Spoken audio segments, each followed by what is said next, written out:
If I insured my house while it was painted green and then painted it red and did not inform the insurer, would it be covered if it burns down? We're going to answer that question and talk about material facts today. What's up? You're watching Tito Talks, non-life insurance discussions with me, your favorite Tito Miguel, who loves to make non-life insurance discussions easier to understand for both agents and clients. Magandang Wednesday po sa ating lahat. Thank you so much for dropping by for another session of Tito Talks. Always happy to have you guys on board. And today we have a very interesting topic wherein we'll be answering this very popular question that most insurers and agents get most of the time. What if I change the color of my house? What if I change the color of my car and I did not inform my insurer? Would I still be covered when something happens? And this question leads into a very important discussion on material facts. Now, the thing is, there are a lot of things about your house, about your car, about whatever it is that you're insuring that could change over time. As we know, people get upgrades, people change, people buy things, people replace things, people repair things. And that may cause the value of either the car, either the house, either the structure, either the property to change in value or to change in physical appearance. The paint of your house is an example of one of these things. If you change the paint of your house, it's going to go from one color to the other. Is that something really important that insurers should know? And in order to answer that question, we have to understand what material facts are. Now, when we say the term material facts, these refer to specific aspects about the asset, about the person, that have a very heavy impact on how the policy is drafted.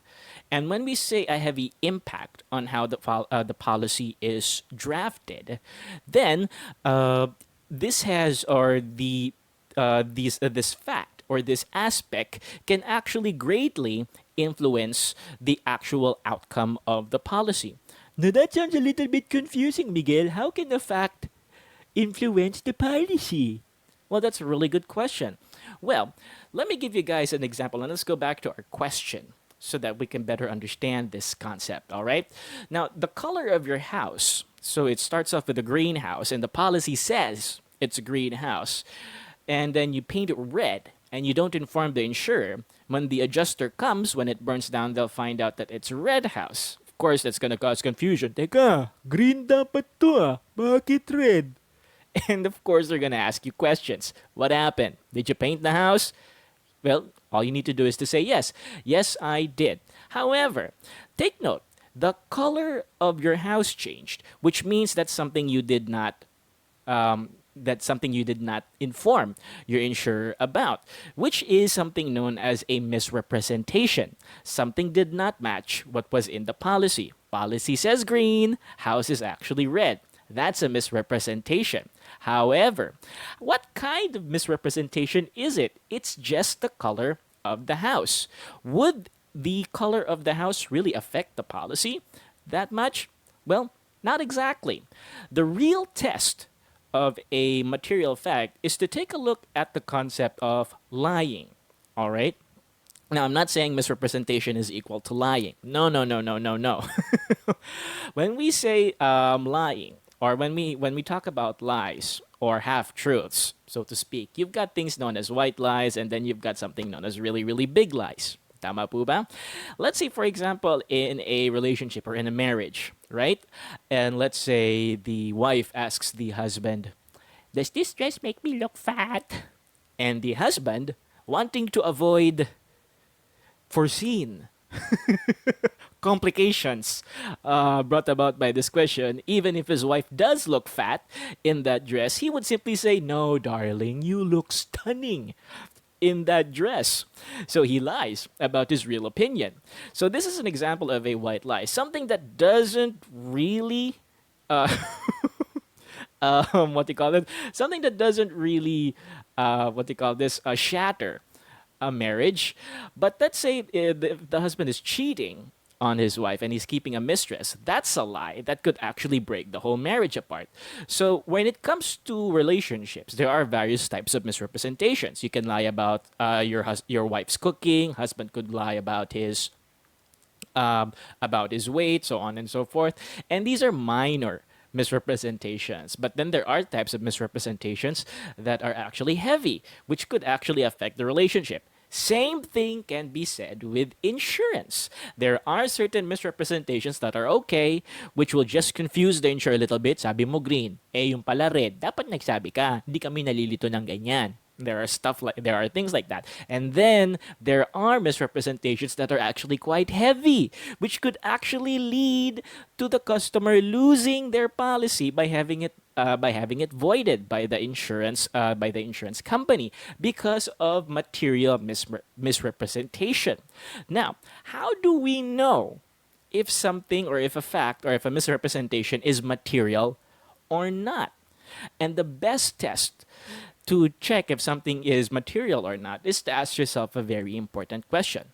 Had I known the truth, would I have chosen to still insure the property or the asset? Had I known the true facts, would I have chosen to charge a different premium?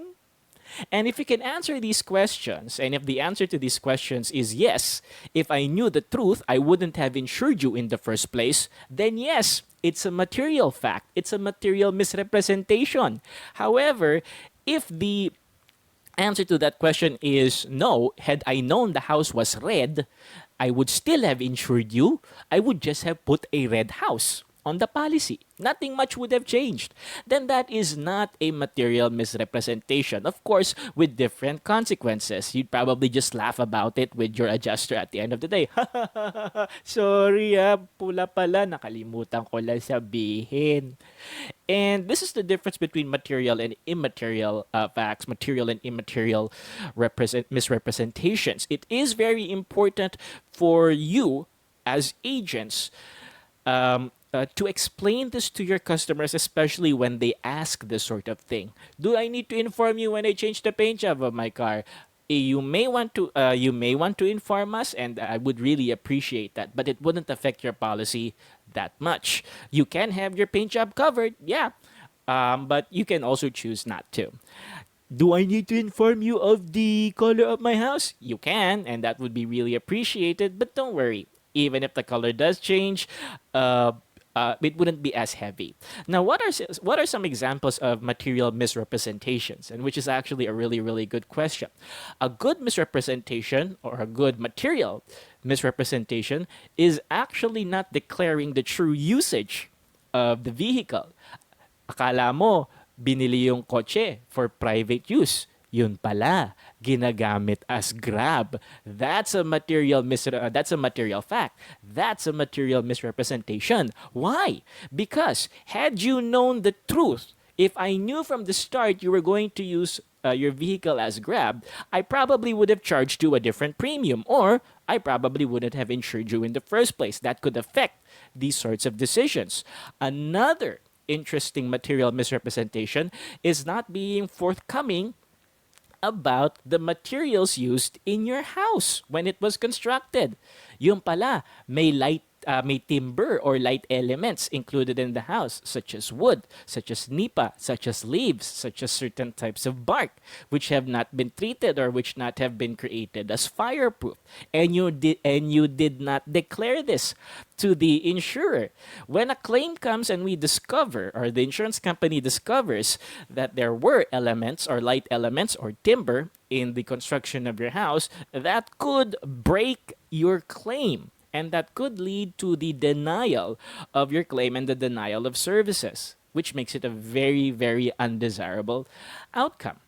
And with that being said, it's very important for us to understand that we should always be forthcoming with these facts. It's a two-way street as mandated by the principle of utmost good faith.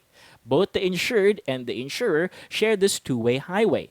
The insurer must be forthcoming with all material facts that will help us draft the best policy for them, and in turn, we, as agents, have to be able to be forthcoming with all the necessary information explanations, data, and knowledge that our customers require to operate as good clients for the insurance company para wala ng problema pagdating ng claims. And now, moving on to our question of the day, which will introduce us to our next topic. We've got an interesting one coming in next Friday as well.